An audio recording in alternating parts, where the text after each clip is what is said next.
오늘 하나님께서 우리에게 주시는 말씀은 요한복음 21장 15절에서 17절까지의 말씀입니다. 요한복음 21장 15절에서 17절까지의 말씀을 제가 읽을 때에 함께 하나님의 음성을 들으실 수 있기를 바랍니다. 그들이 조반 먹은 후에 예수께서 시몬 베드로에게 이르시되 요한의 아들 시몬아 네가 이 사람들보다 나를 더 사랑하느냐 하시니 이르되 주님 그러하나이다. 내가 주님을 사랑하는 줄 주님께서 아시나이다.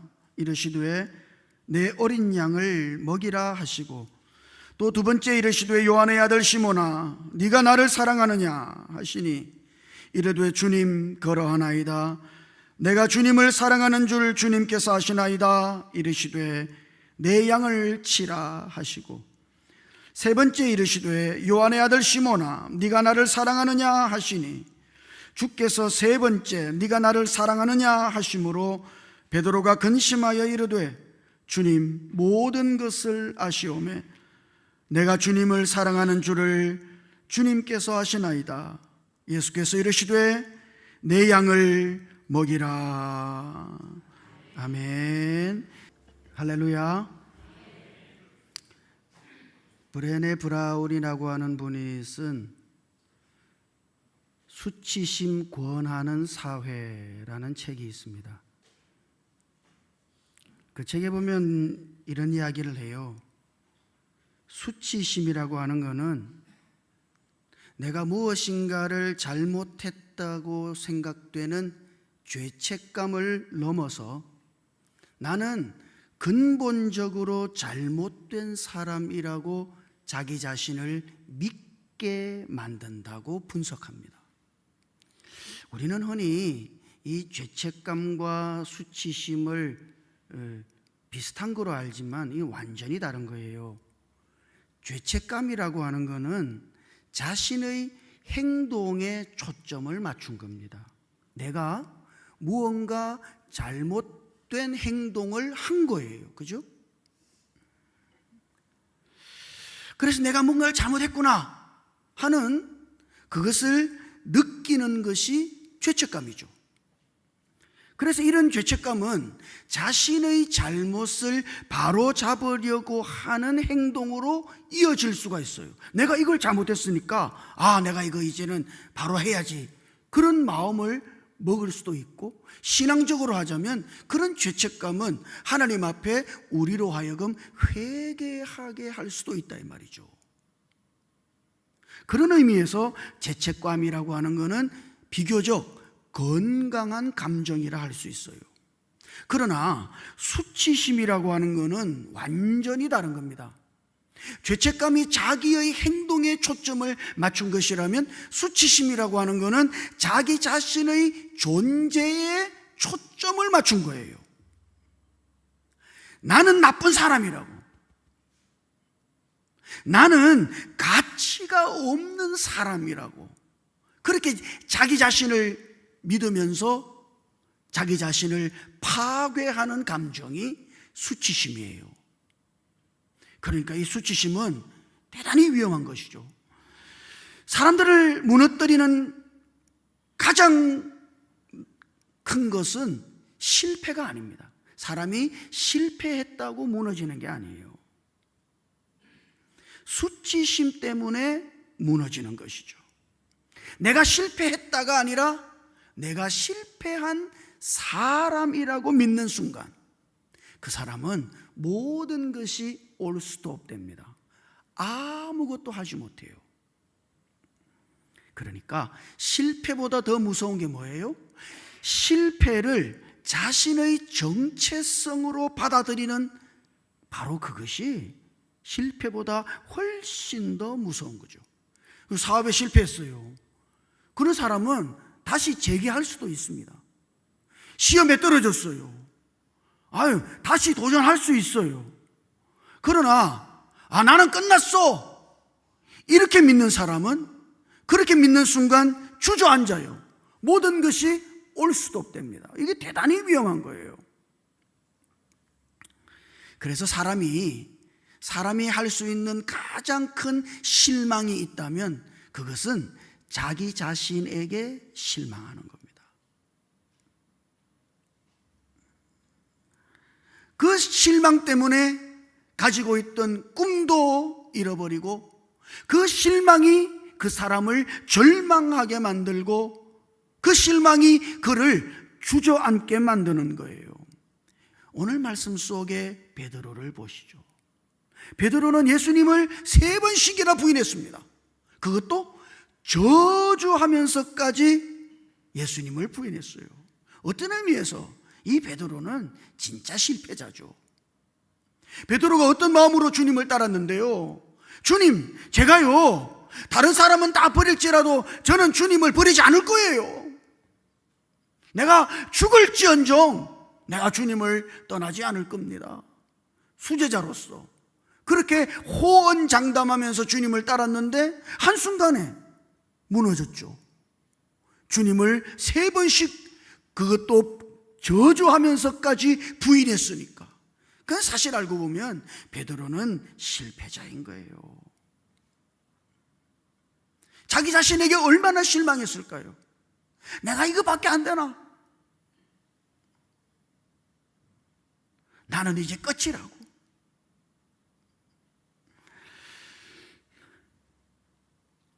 그렇게 자기 자신에게 실망하는 순간 베드로는 자기가 가지고 있던 꿈을 잃어버렸습니다. 우리가 지난주에 본 것처럼 요한복음 21장 3절에 의하면 베드로는 나는 물고기 잡으러 가노라 그랬어요. 예수님께서 갈릴리에서 처음 베드로를 만나셨을 때 예수님이 베드로를 부르셨죠. 그리고 이렇게 말씀하십니다. 너 나를 따라오너라. 내가 너로 사람을 낚는 어부가 되게 하리라. 뭐를 낚아야 돼요? 사람을 낚는 어부. 사람들에게 복음을 전해서 그 사람들을 예수님께로 이끌어오는 전도자의 사명, 그것이 베드로를 처음 부르실 때 예수님께서 주신 사명이에요. 그 부르심을 듣고 베드로는 자기가 손에 쥐고 있던 그물을 내던져 버렸습니다. 그리고 주님을 따르기 시작했어요. 그게 주님의 부르심이니까. 자, 그런데 지금 베드로가 예수님을 부인하고, 그것도 저주하면서까지 부인하고 예수님을 배신하고 예수님을 떠나갔잖아요. 그렇게 자기 자신에게 실망하고 있는 베드로는 이렇게 말하는 거예요. 나는 이제 물고기 잡으러 가겠다. 옛날로 돌아가고 있는 것이죠. 주님을 따르기 시작할 때 버렸던 그물을 지금 베드로가 다시 쥐고 있는 거예요. 베드로의 시간은 과거로 흐르고 있었습니다. 왜요? 베드로가 자기 자신에게 실망했거든. 자, 그런데 베드로가 자기 자신에게 실망해서 스스로 모든 것을 포기하려고 할 때 결단코 베드로를 포기하실 수 없는 한 분이 계시죠. 부활하신 예수 그리스도. 주님은 베드로를 절대 포기하실 수 없어요. 여러분, 오늘 우리가 어떤 이유에서든지 간에 우리 자신에게 실망하고 낙담해서 모든 것을 포기하고 싶을 때 결코 우리를 포기하실 수 없는 한 분이 계십니다. 우리 주님이신 부활하신 예수 그리스도. 그런데 여러분, 요한복음 21장 1절을 읽어보면 거기 이렇게 말해요. 부활하신 예수님께서 그분 자신을 제자들에게 나타내셨다고 두 번 이야기해요. 거기 나타내신다는 말이 1절에 2번 반복되거든요. 거기 나타낸다는 말은 자신을 드러낸다는 이야기죠. 자, 그러니까 낙심하여 지금 포기하고 있는, 포기 상태에 있는 제자들에게 예수님이 자기 자신을 드러내신 겁니다.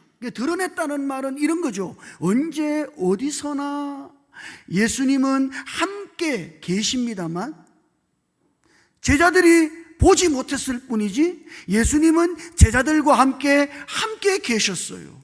늘 그 함께 계시던 주님이 자기 자신을 드러내셨다 이 말이에요. 그러니까 주님이 어디 다른 곳에 계시다가 갑자기 나타나셔가지고 주님이 제자들에게 자신을 드러내 보이신 것이 아니라 그분은 언제나 그 실망의 자리에도 실패의 자리에도 주님은 언제나 함께 계셨단 말이죠. 그렇게 함께 계시던 주님이 주님 자신을 그 실망 속에 있는 제자들에게 드러내신 거예요.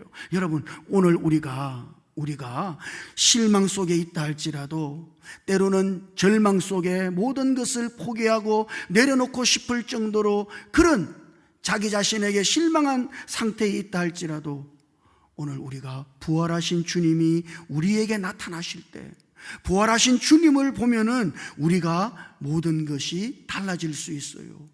부활하신 주님은 우리를 다시 일으키시고 부활하신 주님은 우리가 다시 재기할 수 있도록 일어설 수 있도록 주님이 우리를 도와주시죠. 지금 베드로에게 나타나신 예수님이 베드로가 다시 일어설 수 있도록 도와주고 계신 겁니다. 어떻게 해요? 베드로에게 예수님이 물으시죠. 예수님이 물으시는 그 물음이 15절에 있잖아요. 15절 같이 한번 읽어봅시다. 15절 같이요. 시작. 그들이 조반 먹은 후에 예수께서 시몬 베드로에게 이르시되 요한의 아들 시몬아 네가 이 사람들보다 나를 더 사랑하느냐 하시니 이르되 주님 그러하나이다. 내가 주님을 사랑하는 줄을 주님께서 아시나이다. 이르시되 내 어린 양을 먹이라 하시고. 아멘. 자, 지금 베드로에게 예수님이 질문을 하시죠. 그런데 여러분, 이 질문을 자세히 보십시오.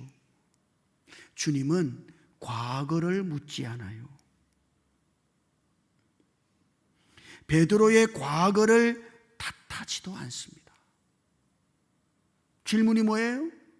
지금 이 순간 네가 나를 사랑하느냐 하는 거예요. 과거를 따지지 않아요. 과거를 묻지 않아요. 지금 현재 너 마음은 어때? 지금 현재 너는 어때? 지금 현재 너 나를 사랑하고 있니? 그거면 됐어. 그러면 내 어린 양을 먹여라. 주님이 그렇게 말씀하시는 거예요.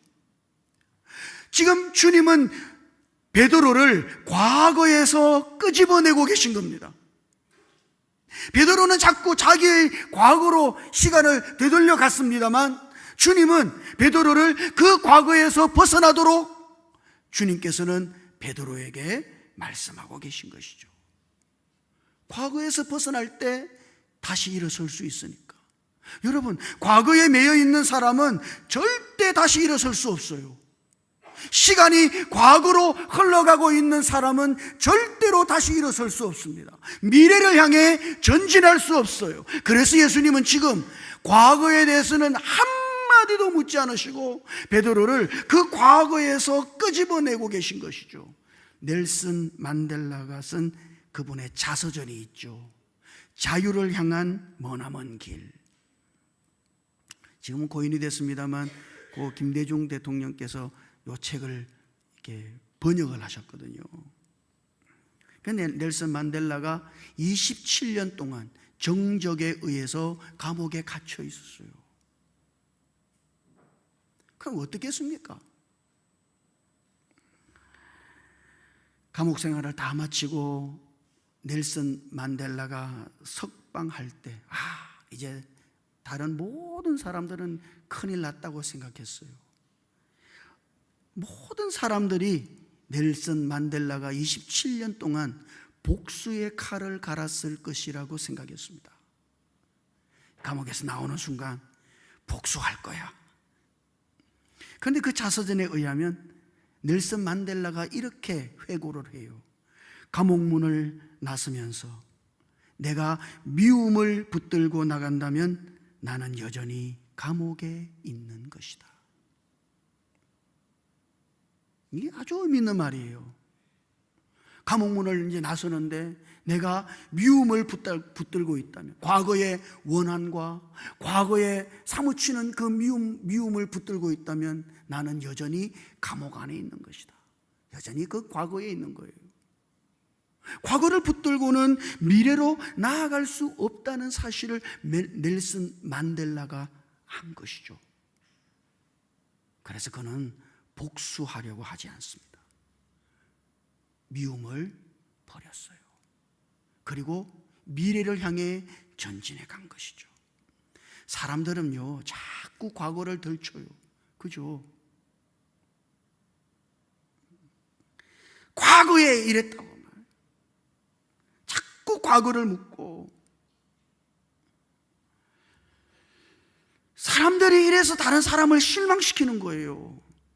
너 과거에 그랬지? 그러나 주님은 참 좋은 분이세요. 여러분, 베드로의 과거가 어마무시한 과거 아닙니까 이거? 주님 입장에서 보면 이거 속된 말로 경다발 한번 쳐야 되는 거 아니에요? 군대용으로 한 따까리 해야 되는 거 아닙니까? 그런데 주님은 과거에 대해서는 일절 묻지를 않아요. 그 베드로의 엄청난 실수에 대해서도 주님은 한마디 말씀도 없으십니다. 왜요? 과거에서 벗어나야 되니까. 그래서 지금 주님은 베드로를 과거에서 끄집어내고 계신 거예요. 여러분, 과거에 매여 있지 마십시오. 주님이 여러분들을 과거에서 벗어나라고, 과거에서 나오라고 주님이 오늘 우리들에게 말씀하십니다. 과거에서 벗어나야 다시 일어설 수 있기 때문이죠. 자, 자기 자신에게 실망한 베드로, 그는 무슨 생각을 했을까요? 아마 우리들처럼 그랬을 거예요. 아, 이런 나를 주님은 버리셨을 거야, 이렇게 생각했을 겁니다.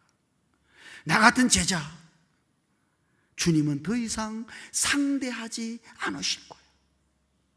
나 같은 인간을 주님은 더 이상 사랑하시지 않을 거야. 그래서 베드로는 모든 것을 포기하고 과거로 돌아가려고 했던 거 아닙니까? 자, 그런데 그 순간 예수님께서 베드로에게 물으시죠. 뭐라고 물어요?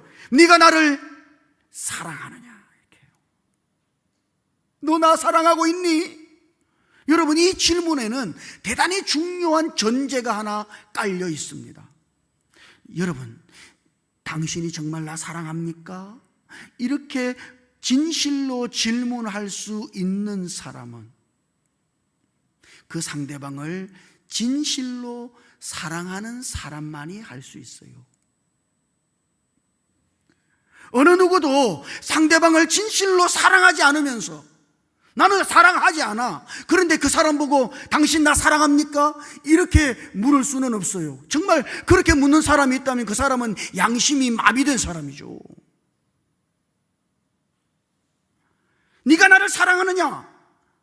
주님의 이 질문 뒤에 숨겨진 전제가 뭐예요? 나는 너 사랑하는데, 나는 지금도 너 사랑하고 있는데, 너도 지금 나 사랑하고 있는 거 맞아?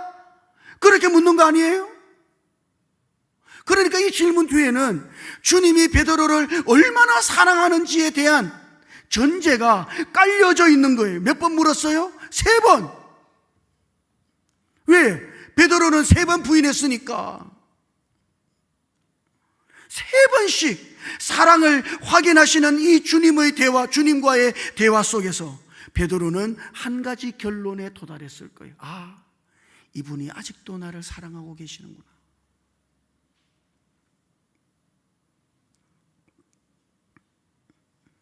베드로가 다시 일어설 수 있었던 이유, 세상이 나를 버려도, 사람이 나를 버려도 아직도 하나님의 아들이신 예수 그리스도께서 나를 사랑하신다고.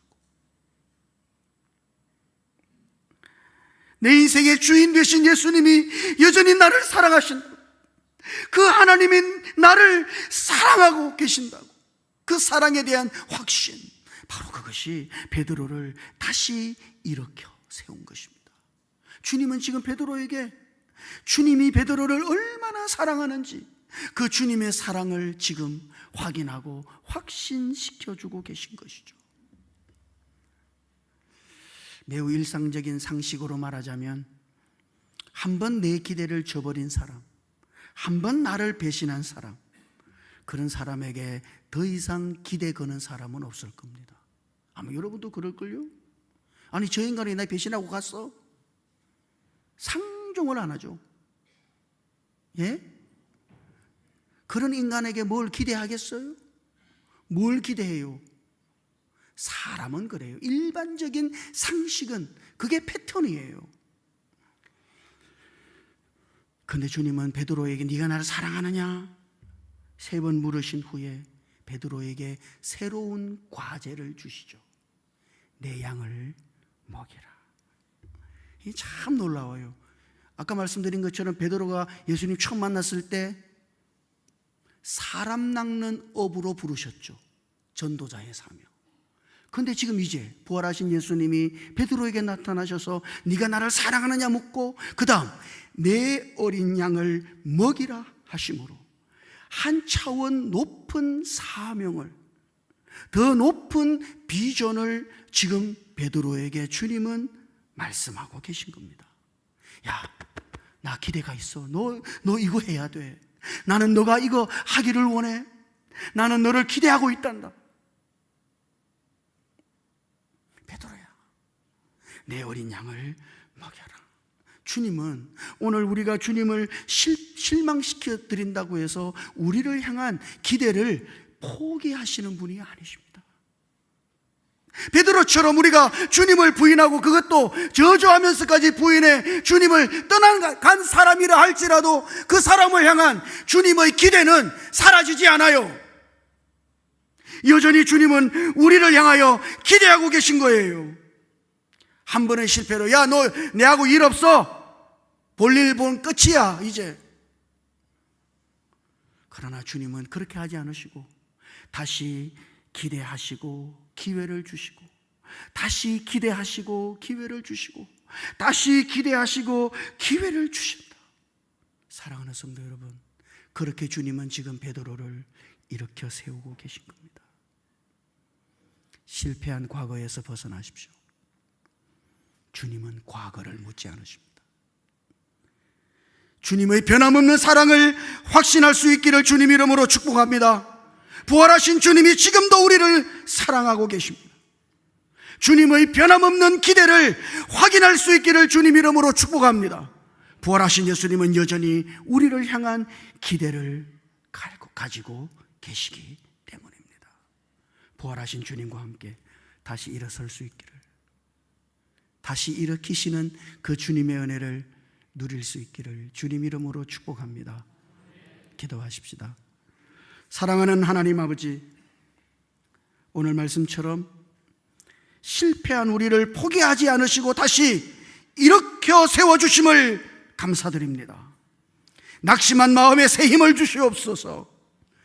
주님의 변함없는 사랑과 기대를 믿고 오늘 우리들 모두가 다시 일어서게 해 주시옵소서. 우리의 삶이 회복되고 우리에게 맡겨진 사명을 감당하며 주님과 함께 전진에 걸어가는 우리들 모두가 되게 해 주시옵소서. 우리 주님 예수님 이름으로 기도드립니다. 아멘.